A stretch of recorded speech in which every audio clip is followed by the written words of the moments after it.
Halo teman-teman, kami dari kelompok 4 kelas 1B. Video ini kami buat untuk bagian dari ujian tengah semester mata kuliah pengantar konseling. Pengertian prosedur konseling yang terstruktur penting dalam pelaksanaan layanan konseling.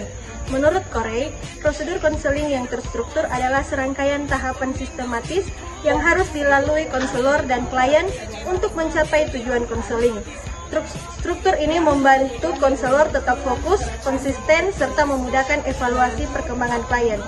Prayitno menyatakan bahwa prosedur konseling yang terstruktur adalah alur sistematis yang berisi tahap-tahap konseling, mulai dari membangun hubungan, identifikasi masalah, eksplorasi, hingga evaluasi.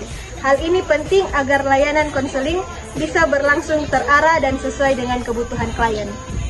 Pengertian prosedur konseling yang terstruktur penting dalam pelaksanaan layanan konseling. Berikut penjelasan mengenai penting dalam pelaksanaan layanan konseling. Yang pertama, memberi arah yang jelas. Yang kedua, meningkatkan konsistensi dan keterandalan. Yang ketiga, mempermudahkan evaluasi dan terminasi. Yang keempat, mempermudahkan penyelesaian intervensi. Yang kelima, menunjukkan profesionalisme dan kredibilitas. Tahapan prosedur konseling yang umum dilakukan dalam praktik konseling. Menurut Prayitno tahun 2004, tahapan konseling terdiri dari pembukaan, membangun hubungan konseling antara konselor dan klien, pengungkapan masalah, klien menyampaikan perasaan, pikiran, dan masalah yang dihadapi, penggalian dan pemahaman. Konselor membantu mengeksplorasi masalah secara lebih mendalam. Pemecahan masalah, menentukan alternatif solusi dan strategi yang mungkin dijalankan. Pengakhiran, menutup proses konseling setelah mencapai tujuan atau kesepakatan. Menurut Kavanagh dan Talstov tahun 2002, ada 5 tahap pokok konseling. Yang pertama, relationship building, membangun kepercayaan. Yang kedua, problem assessment, mengumpulkan data dan memahami masalah. Yang ketiga, goal setting, menyusun tujuan yang realistis.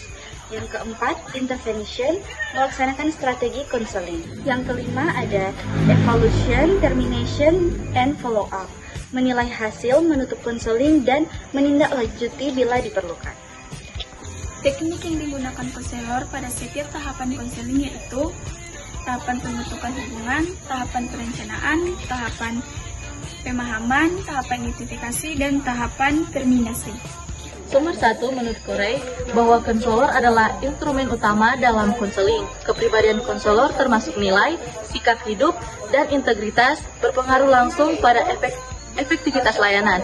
Konselor yang memiliki kesadaran diri lebih mampu mengelola pribadi dan benar-benar fokus pada kebutuhan klien.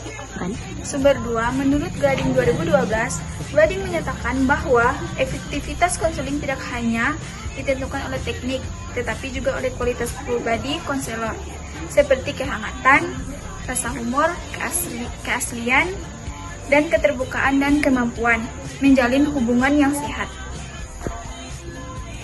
Jadi kesimpulannya, prosedur konseling yang terstruktur sangat penting dalam pelaksanaan layanan konseling karena memberikan arah yang jelas, meningkatkan konsistensi, mempermudah evaluasi, menegaskan profesionalisme, serta menjaga efektivitas proses konseling.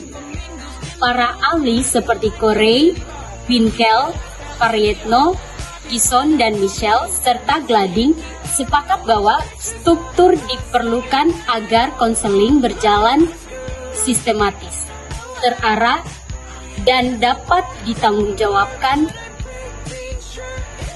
Tahap-tahap konseling pada dasarnya memiliki pola yang hampir sama menurut berbagai ahli, dimulai dari pembukaan dan pembentukan,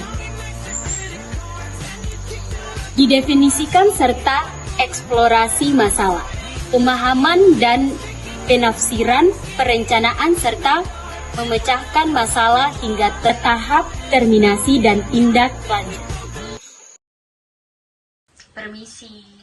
Silakan, ada yang mau diceritakan? Jadi begini ceritanya, akhir-akhir ini saya merasa tidak semangat untuk belajar. Boleh saya tahu alasan kamu malas belajar itu karena kenapa? Entah kenapa, Bu. Entah kenapa setiap kali mau baca buku atau mau buka buku itu saya merasa capek duluan.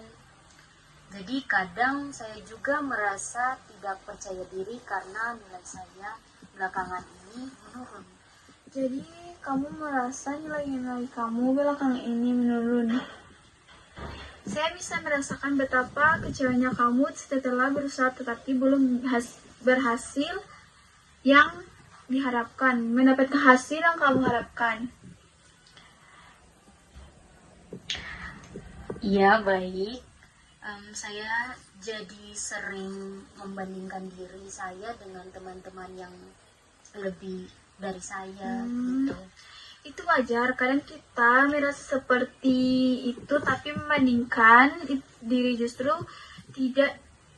bisa membuat semangat makin turun.